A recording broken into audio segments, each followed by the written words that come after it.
All right, welcome to another episode of the Credder Podcast. I'm your host, Chase Palmieri, and with me today is Tom Benham. Tom is the CEO and founder of Bundlr, which, for full discretion and full transparency, is one of Credder's customers and partners, and one that we're very excited to have working with us. And he's got some exciting news to share with the community today. So we're going to definitely do a deep dive into all things Bundlr, all things related to the problem that they're trying to solve in the world today. But first, Tom, thank you so much for being here today. You're very welcome. Thanks for having me. Yeah, of course. And we're actually probably filming here only a couple blocks away from each other, so maybe next time we'll do it in person. But Yeah, um, let's start by giving listeners just a brief overview on kind of your background, your career, and kind of the projects and things you've done as an entrepreneur so far. sure. So, yeah, most of my career actually has been in large corporate environments. So, primarily in banking or the finance industry, focused on the product and technology side of things, in focused on financial and risk management. So that's kind of taken me all over the world. I've lived kind of half my life now in different parts of the world: London, Zurich, Brazil, New York, and now San Francisco. And then 2, 3 years ago, well, let me jump back a bit. About 10 years ago, I kind of pivoted to what was called data science back then, and was now then machine learning, and now everyone just calls AI.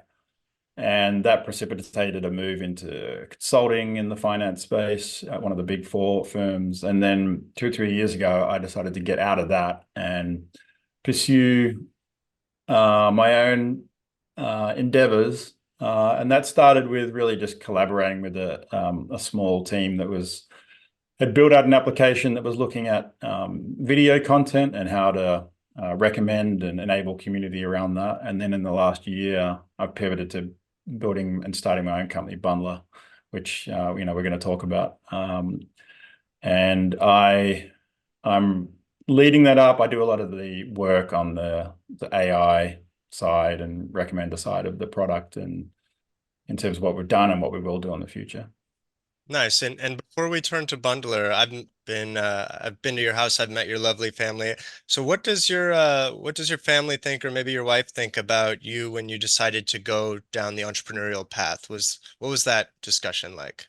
I think she's like blindly optimistic and has a tremendous amount of faith in me. Whether that's well placed or not, we'll see. But she's been very supportive, and my kids love technology and me playing with technology and playing with technology with them, and so that side's all positive. That's great. And so as for Bundlr, obviously just in the name, it rings about kind of the idea of bundling, and I'm sure we're going to dive into that. But why don't we start with just the problem that you identified in media today? Obviously, at Credder, we have the specific areas of the problem that we're trying to make a dent on. But what is it that you see as kind of the major problem in online media today that you've addressed? And then we'll kind of start to diagnose that a bit more, and how Bundlr aims to solve that. Mhm. Yeah, so there's big, like, structural changes going on in the news and information space that are driving the direction that Bundlr is taking.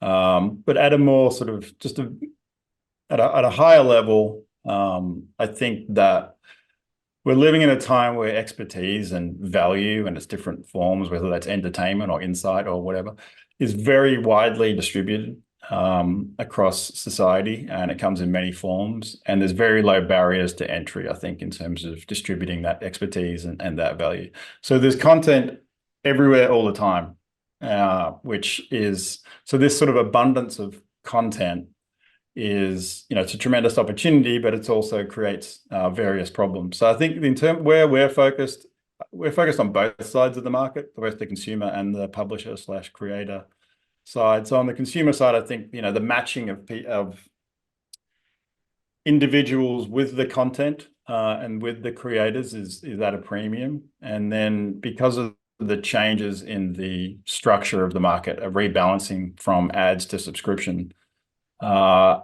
helping reduce the friction around subscription for consumers is another focus for us.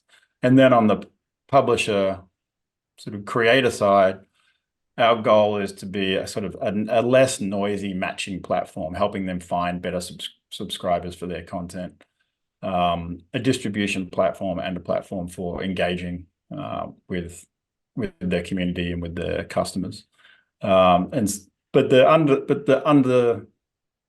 Underneath that is a shift, I think, in terms of attention up the funnel, as I call it, towards this direct-to-consumer content. And that's a big reason why we're focused on particularly newsletters and podcasts and other content sort of in that direct-to-consumer space. Yeah, no, that makes sense. And so with Credder, we've identified kind of four different key stakeholders in the media ecosystem that matter, I guess, and that sway incentives. Obviously, you mentioned the news consumers themselves. Then there's obviously the publishers.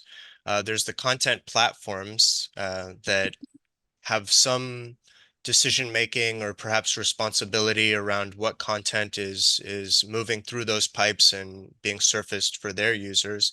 And then there's the advertisers who are deciding where they're going to run their brand advertisements and therefore rewarding certain publishers with advertising revenue.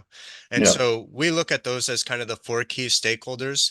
Um, I'm curious who you think has it the worst right now? Like, is it hardest for news consumers to try to drink from this fire hose? Is it hardest for publishers to make ends meet? Is it hardest for advertisers to navigate this space or content platforms to try to remain, somewhat neutral in the face of massive variety of the quality of news content? I mean, who do you think has kind of the more challenging uphill battle to face right now? I mean, I think every stakeholder in this space is experimenting with what is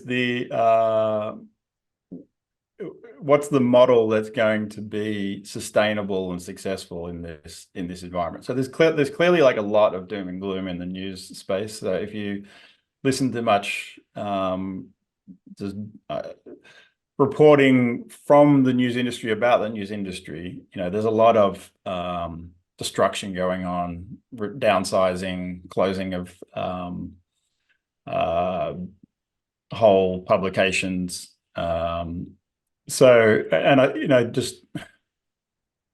Yes, there seems to be sort of general doom and gloom in that space. The flip side of that, though, is that there's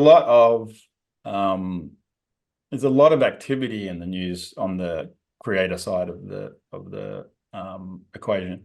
So both what I call sort of upstarts as well as startups. Like the upstarts are hardly new in terms of the people that are running them, but they're new in terms of, I think, their size and their niche. So you've got like Semaphore and Axios and Puck News and all these high quality but smaller institutions that are servicing maybe slightly more niche markets than the broadsheet publications.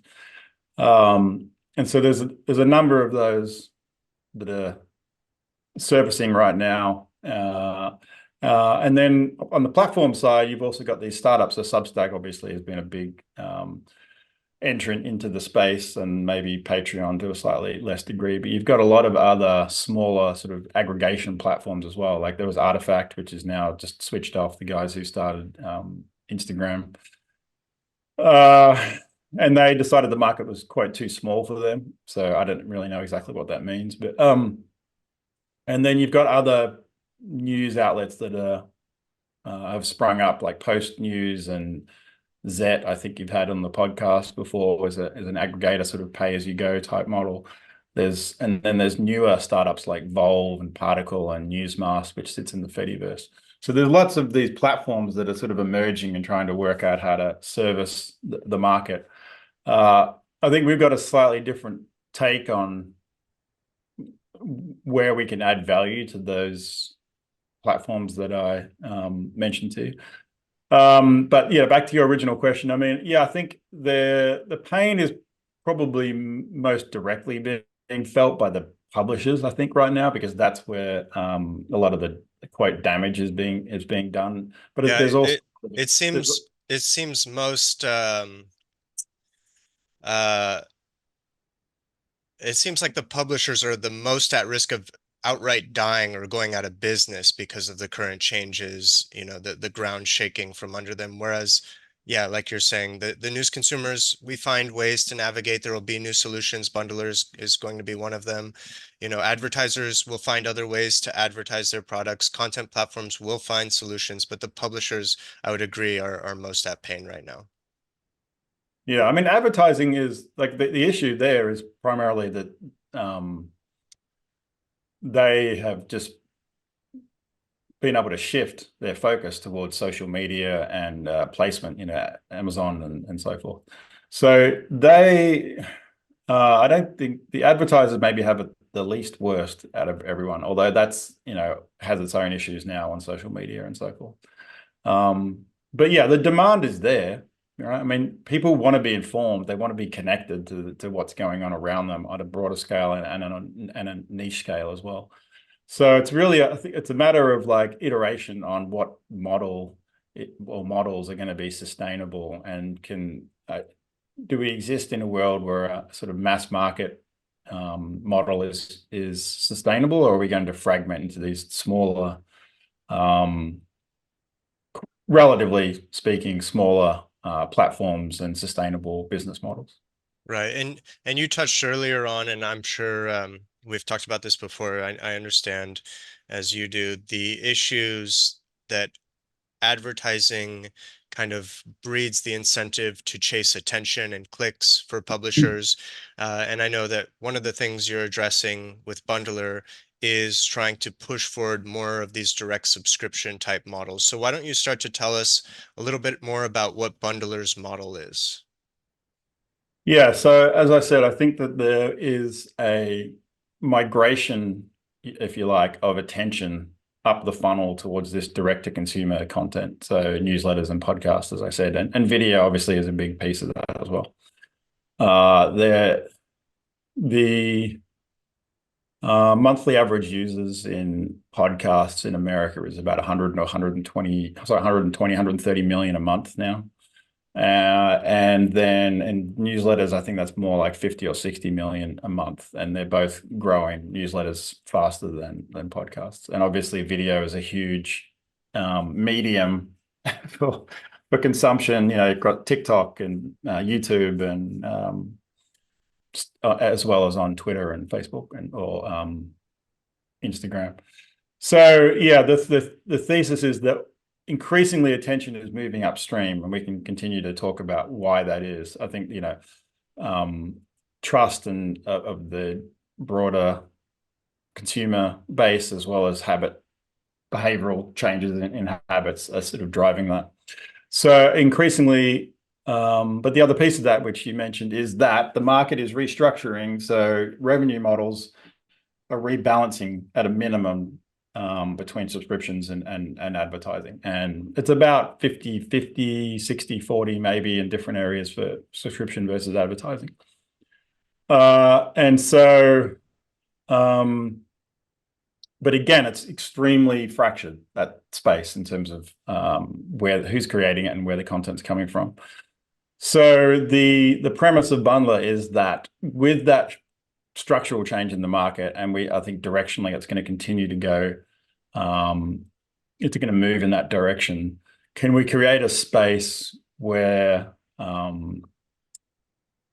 people can more easily find, subscribe, consume, engage around that content, with and more easily jump in and out of the type of content that they're interested in from a subscription perspective, whether that's free, which is that's what we offer right now, or whether that's paid, which is what we're looking to do in the future, and make that sort of subscription friction as minimal as possible, and have increased transparency around what you're subscribing to and what you're consuming. So that's like on a functional side, but on a more sort of experiential side, I think with this move towards much more fragmented or disaggregated content. I think the best news platforms are going to be one that are a participation between the creators and the publishers and the consumers as curators of that content. And it's a more rolling sort of space of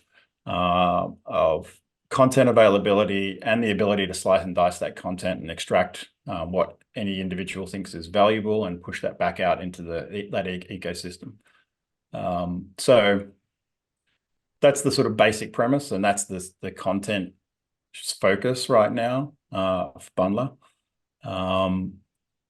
And yeah, the goal is to make that experience of discovery, subscription, curation, engagement as seamless and as valuable as possible.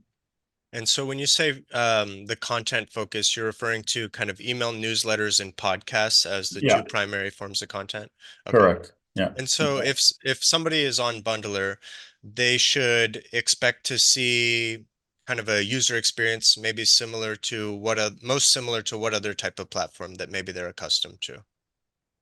Yeah, so it's somewhat similar to your social media from a visual perspective. You're going to have a feed of what you subscribe to, as well as a separate for you feed of what we might suggest to you, so you can flip between those two.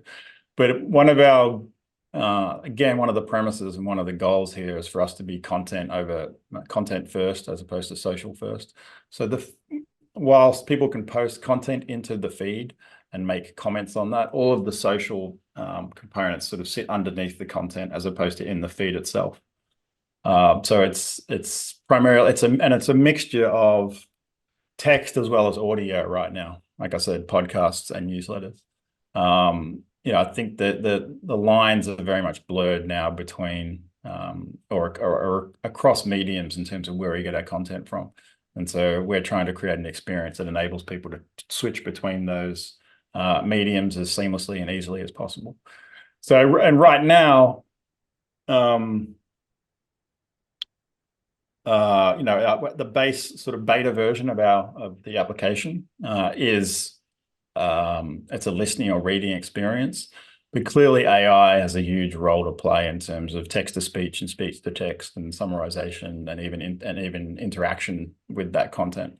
And so that's we'll be bringing that online over the next 12 months as well. Can you touch on that a little bit more? What would the AI or text to speech, what would that be doing? It would be trying to find better recommendations of content for you based on what you've previously been clicking on or viewing? So from a recommendation perspective, yeah, but I think that people there is a lot of interest in, I think, being able to, or a lot of value as well as interest in being able to deliver the content in whatever medium suits the consumer when they're consuming it. So sometimes you want to listen to an article, or sometimes maybe you want to read a podcast, or sometimes so that's very, all of the tech stack is available for that now to do quite seamlessly. And additionally, I think oftentimes if you look at a long podcast, for example, you may want to know, okay, can I have a quick summary of what that is about? What are the major points? What are they discussing? Can I jump to the pieces in that podcast that are most interesting to or most relevant to me or salient to me? So I'm talking that type of user experience where the user really drives the medium that they're consuming, regardless of what it comes in, and being able to more easily engage with that content in a way that's suits their needs at the time they're consuming it. Okay, and I assume that Bundlr is pulling in all this content through various RSS feeds or integrations with other podcast hosting or email newsletter hosting platforms. How is all the content making it on the Bundlr? Yeah, so there's all podcasts are available through RSS with some paywalls. Obviously, Spotify has some paywalls, but 99+% of all podcasts are available through RSS.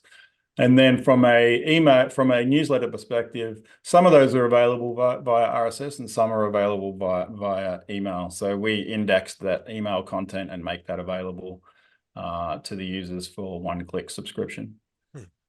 Yeah. So in the case of the one-click subscription, I'd imagine that somebody who is creating an email newsletter, their number one most important data point is getting that end user's, that audience member's email address. Is that something that you would be sharing upstream with the newsletter creator? Yeah, absolutely. Yeah. Okay, cool.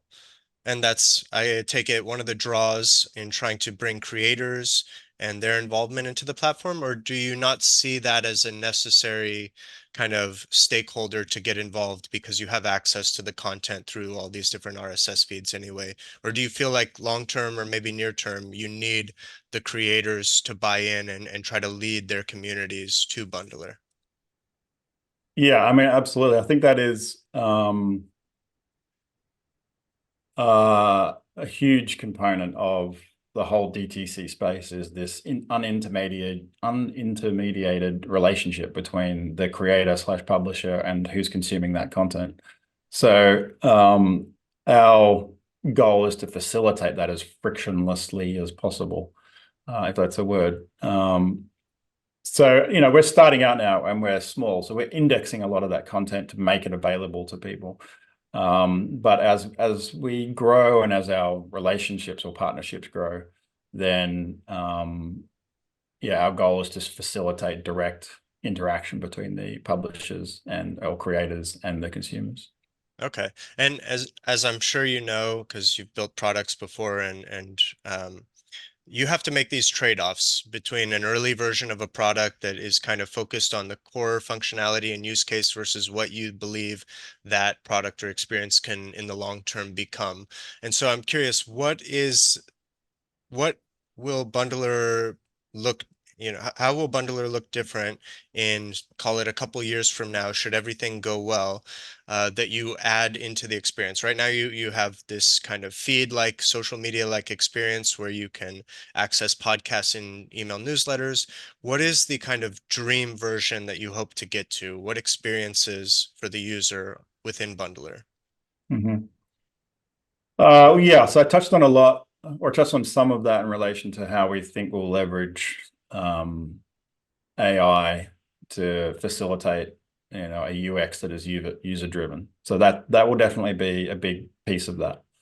Um, the way we've indexed the content is we create these three different levels, like L1, L2, L3. And so our L1 is kind of the publisher level. If a creator or publisher has more than one piece of content, then you can sort of look at that individual publisher and look at what's available from them and pick and choose and consume. And at the L2 level is the individual piece of content, whether that's a newsletter or podcast. And and then at the L3 level is the actual piece of content that's distributed on a daily, weekly, or whatever the basis is. So I think all going well, we want the creators, back to your original point, to claim those L1s and L2s, so they own that node in the hierarchy, and they can add to that if they like. Potentially video would come online. And would also enable more direct communication between the creators and the consumers on the platform. And yeah, I think and the other sort of big open question for us right now is whether we pivot our whole social index towards the Fediverse. So potentially something like ActivityPub or that AT protocol that's used on Blue Sky. ActivityPub has a lot of draw, not just because Mastodon's growing well and seems to be potentially the emergent protocol, but it's also the protocol that Meta's using for threads. And so the ability to plug into those communities has a lot of attraction for us as a sort of sustainable entity, but it also is aligned, I think, with your question around actually giving ownership of the relationship to the consumer and the creator as opposed to us. And we're primarily a platform for experience and facilitation.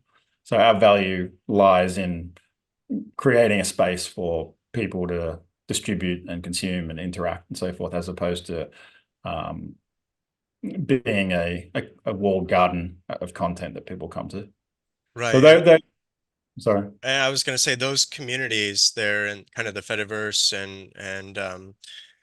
and Mastodon type communities, they tend to be innovators and early adopters of new technologies. So definitely a good fit when trying to get a new user base to engage with an early product. Yeah.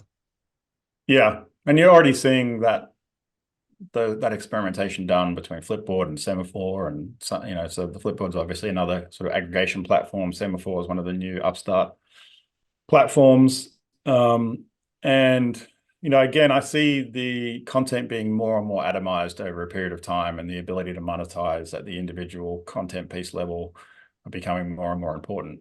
So enabling both distribution and monetization at that atomic level is going to be a value prop for, I think, both sides of the market.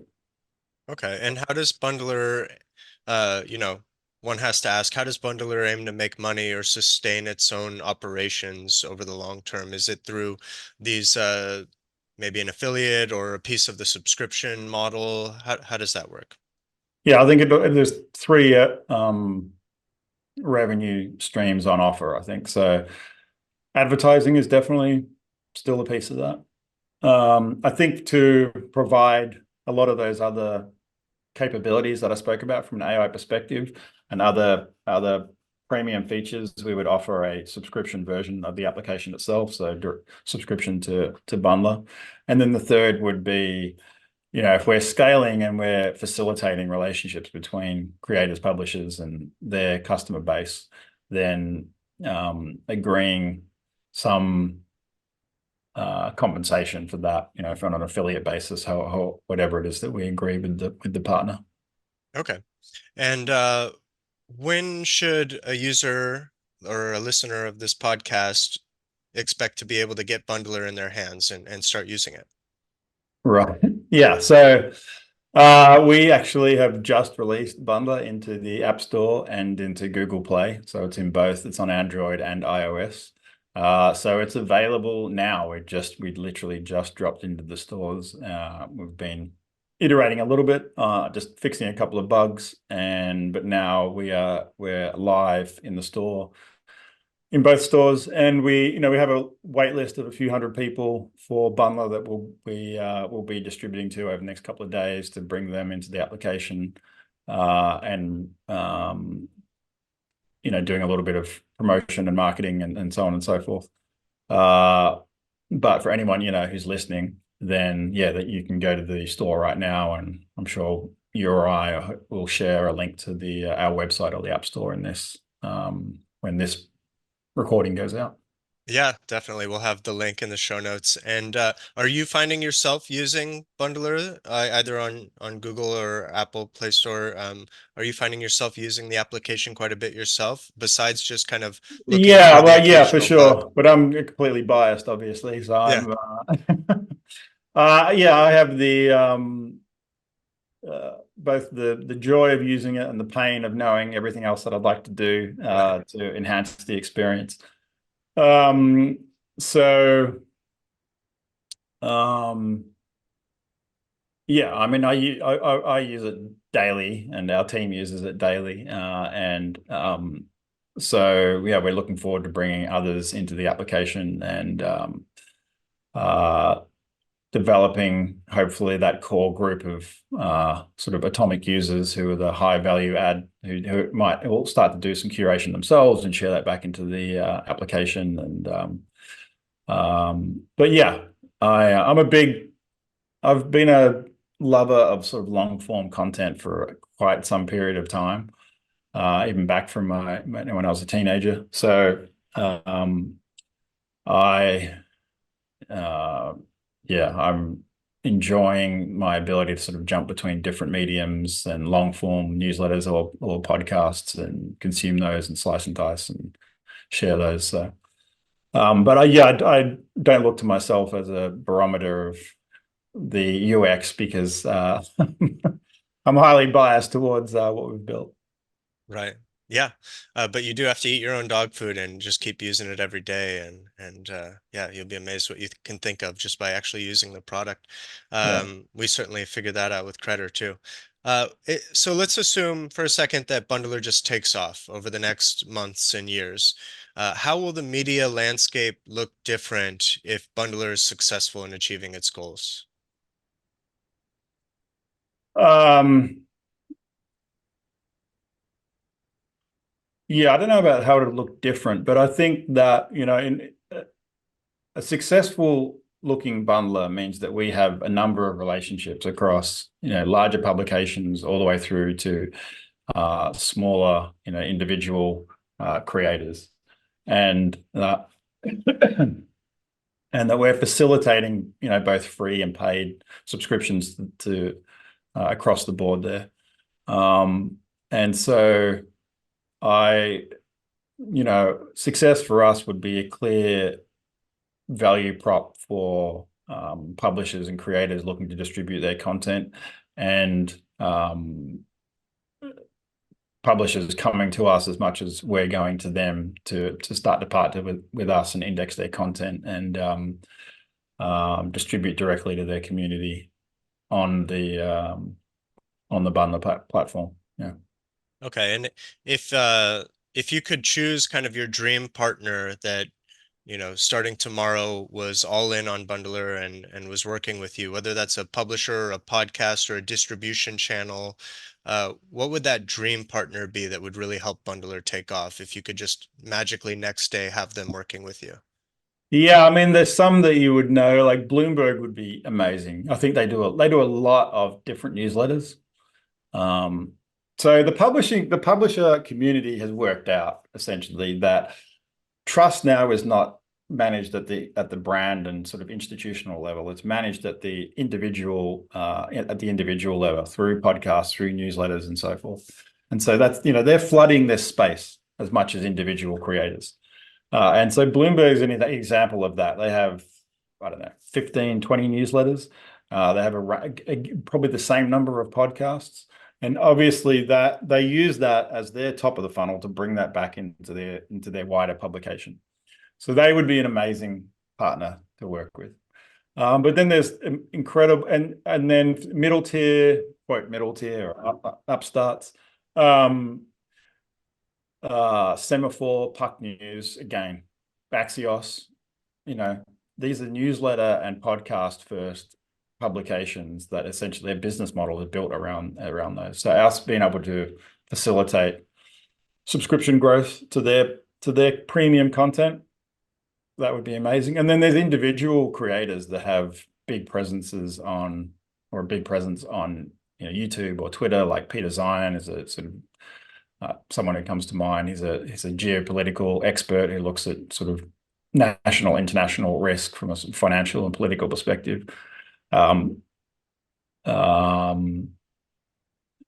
Or yeah, so that any other individuals like that are creating that have expertise in a particular domain, but they're distributing that content through videos, podcasts, newsletters, some sort of suite of partnerships that runs that gamut from big publisher through to the middle tier through to individual creators. That would be that's my sort of dream team of partners. Okay, so let's assume for a second that Bloomberg gets involved. Since you're already able to pull their newsletters onto the platform, I guess how would functionally your product change or your business change just because they're now participating in it? Um, well, fundamentally, I think we would enable just direct subscription through to their broader content, and so we'd have that capacity in place. So that would